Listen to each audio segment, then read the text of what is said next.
भक्तगणों, आज आपको शिवपुराण में शिवपुराण वायव्य संहिता में परमेश्वर शिव के यथार्थ स्वरूप का विवेचन तथा उनकी शरण में जाने से जीव के कल्याण का कथन, यह कथा आज शिवपुराण से सुनाऊंगा। भक्तगणों, आप इस चैनल को लाइक करें, सब्सक्राइब जरूर करें। भगवान शिव आपका, आपके परिवार का कल्याण करें। सुनिए।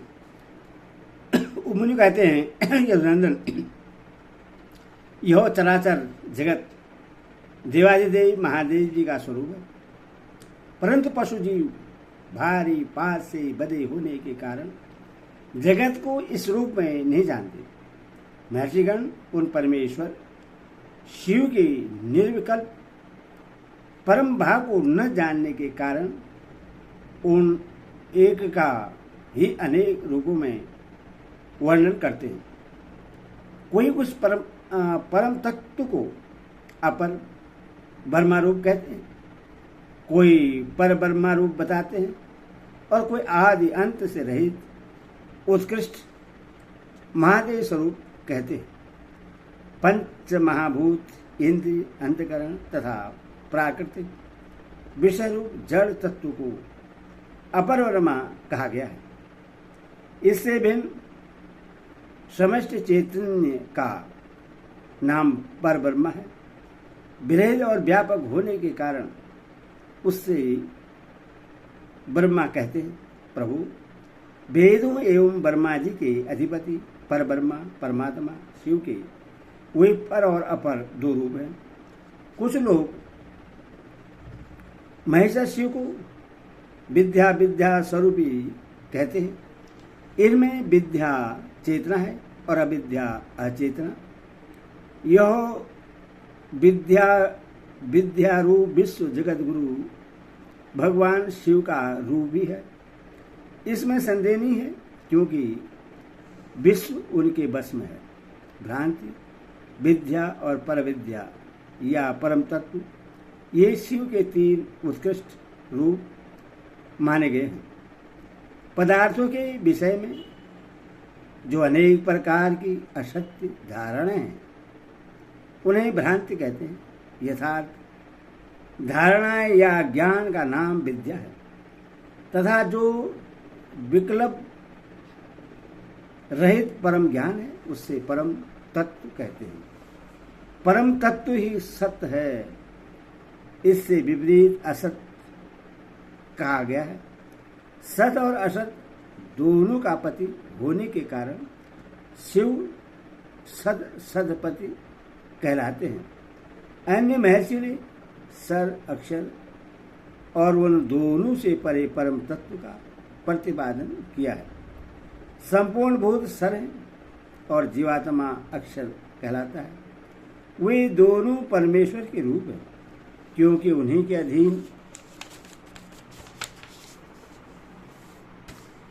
है। शांत स्वरूप शिव उन दोनों से परे है, इसीलिए सरासर पर कहे गए हैं।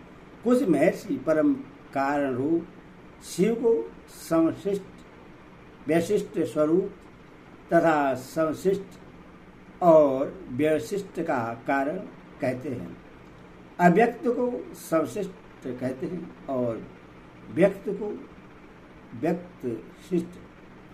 वे दोनों परमेश्वर शिव के रूप हैं, क्योंकि उन्हीं की इच्छा से प्रवृत्त होते हैं। उन दोनों के कारण रूप से स्थित भगवान शिव परम कारण है। अधो कारणाश्रयता ज्ञानी पुरुष उन्हें समशिष्ट व्यशिष्ट का कारण बताते हैं। कुछ लोग परमेश्वर को जाति व्यक्ति स्वरूप कहते हैं, जिसका शरीर में भी अनुवर्तन हो, वह जाति कही गई है। शरीर की जाति के आश्रित रहने वाली जो व्यावृत्ति है, जिसके द्वारा जाति भावना का आसादन और व्यक्तिक भावना का प्रकाशन होता है, उसका नाम व्यक्ति है। जाति और व्यक्ति दोनों ही भगवान शिव की आज्ञा से परिपालित हैं। अतः उन महादेव जी को जाति व्यक्ति स्वरूप कहा गया है। कोई कोई शिव को प्रधान पुरुष व्यक्त और काल रूप कहते हैं। प्रकृति का ही नाम प्रधान है। जीवात्मा को ही क्षेत्र कहते हैं। 23 तत्वों को मनीषी पुरुषों ने व्यक्त कहा है और जो कार्य प्रपंच के परिणाम का एकमात्र कारण है उसका नाम काल है। भगवान शिव इन सब के ईश्वर, पालक, धारणकर्ता, प्रवर्तक, निर्वर्तक तथा आविर्भाव और तिरोभाव के एकमात्र हेतु हैं। वे स्वयं प्रकाश एवं अजन्मा है। इसीलिए उन महेश्वर को प्रधान पुरुष व्यक्त और काल रूप कहा गया है। कारण, नेता, अधिपति और धाता बताया गया है। कुछ लोग महेश्वर को विराट और हिरण्य गर्भ रूप बताते हैं जो संपूर्ण लोगों की सृष्टि के हेतु हैं। उनका नाम हिरण्य गर्भ है। और विश्व रूप को विराट कहते हैं। ज्ञानी पुरुष भगवान शिव को अंतर्यामी और परम पुरुष कहते हैं। दूसरे लोग उन्हें प्रज्ञा, तेजस्वी और विश्व रूप बताते हैं। कोई उन्हें तुरी रूप मानते हैं और कोई सौम्य रूप। कितने ही विद्वानों का कथन है कि वे ही माता, मान, मेय और मिति रूप हैं। अन्य लोग कर्ता, क्रिया, कारण, कार्य, करण और कारण रूप कहते हैं। दूसरे ज्ञानी उन्हें जागृत, स्वप्न, सुषुप्त रूप बताते हैं। कोई भगवान शिव को तूर्य रूप कहते हैं तो कोई तूर्यातीत, कोई निर्गुण बताते हैं, कोई सगुण। कोई संसारी कहते हैं तो कोई असंसारी। कोई स्वतंत्र मानते हैं तो कोई अस्वतंत्र। कोई उन्हें घोर समझते हैं तो कोई सौम्य। कोई रागवान कहते हैं तो कोई वीतराग। कोई निष्कर्ष बताते हैं तो कोई संक्रिय। किन्हीं के कथनानुसार वे निरेंद्रिय हैं तो किन्हीं के मत में शरीरेंद्रिय हैं। एक उन्हें ध्रुव कहता है तो दूसरा अध्रुव। कोई उन्हें साकार बताते हैं तो कोई निराकार। किन्हीं के मत में वे अदृश्य हैं तो किन्हीं के मत में दृश्य।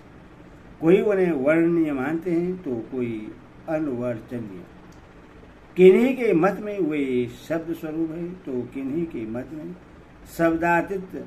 कोई उन्हें चिंतन का विषय मानते हैं तो कोई अचिंतनीय समझते हैं। दूसरे लोगों का कहना है कि वे ज्ञान स्वरूप हैं। कोई उन्हें विज्ञान की संख्या देते हैं।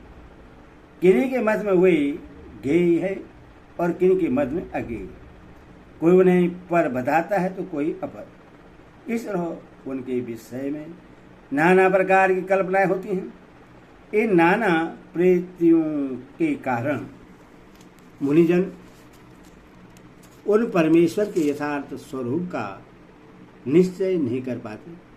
जो सर्वभाव से उन परमेश्वर की शरण में आ गए हैं वही उन परम कारण शिव को बिना यत्न के ही जान पाते हैं।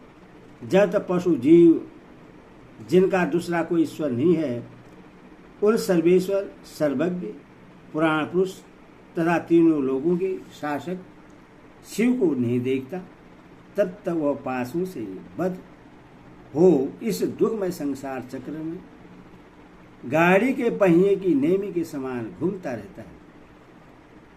जब यह दृष्टा जीवात्मा सबके शासक, ब्रह्मा के भी आदि कारण, संपूर्ण जगत की रचयिता, सौवर्णोपम दिव्य प्रकाश स्वरूप परम पुरुष का साक्षात्कार कर लेता है, तब पुण्य और पाप दोनों को भली भांति हटाकर निर्बल हुआ वह ज्ञानी महात्मा सर्वोत्तम समता को प्राप्त कर लेता है। ओम नमः शिवाय।